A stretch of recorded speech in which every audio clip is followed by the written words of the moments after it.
आज मायावती का जन्मदिन है। आज वो अपना 68वां जन्मदिन मना रही हैं। तो हम जानते हैं उनकी जिंदगी से जुड़े कुछ अनसुने फैक्ट्स कि उन्होंने शादी क्यों नहीं की और वो अपने छोटे बाल क्यों रखती हैं।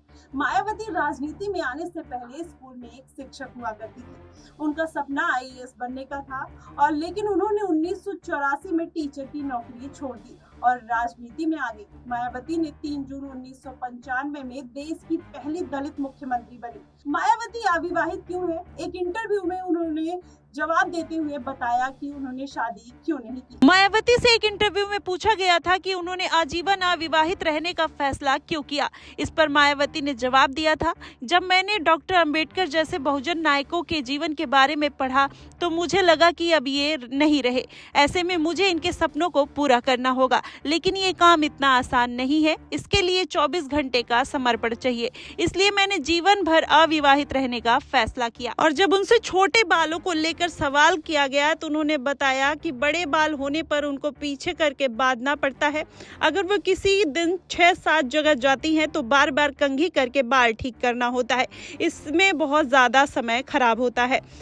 आपको बता दें कि मायावती 1995 में यूपी की सीएम बनी थी। वे देश में पहली महिला दलित सीएम थी, लेकिन वो बस कुछ महीनों के सीएम के पद पर रह सकी। इसके बाद मायावती ने 1996 में 2 सीटों से लोकसभा चुनाव लड़ा और दोनों में जीत हासिल की। इसके बाद 1997 में थोड़े से समय के लिए मायावती फिर यूपी की सीएम बनी। 1977 में मायावती काशीराम के संपर्क में आई थी और वे बहुजन मूवमेंट से जुड़ गई थी। इसके बाद मायावती की दिलचस्पी राजनीति की ओर बढ़ने लगी थी, लेकिन मायावती की राजनीति में आने का फैसला उनके पिता को पसंद नहीं था, इसलिए मायावती ने अपना घर छोड़ दिया।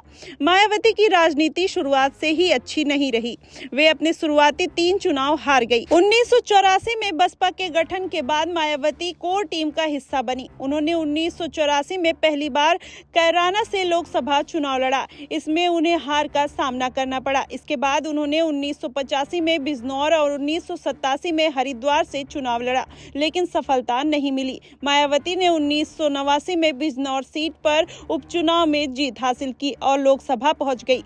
1991 में लोकसभा के चुनाव में मायावती बिजनौर और हरिद्वार से चुनाव लड़ी, लेकिन उन्हें हार का सामना करना पड़ा था। इसके बाद मायावती 1994 राज्यसभा पहुंची। मायावती बीजेपी के साथ गठबंधन के सरकार में 2002 और 2003 तक तीसरी सरकार में यूपी की सीएम बनी। मायावती की पार्टी बसपा ने 2012 में पूर्ण बहुमत के साथ सरकार बनाई। मायावती ने 2012 से 2017 तक चौथी बार सीएम पद पर बनी रही। फिलहाल के लिए बस इतना ही। देश और दुनिया की तमाम खबरों के लिए देखते रहिए नेक्स्ट टाइम।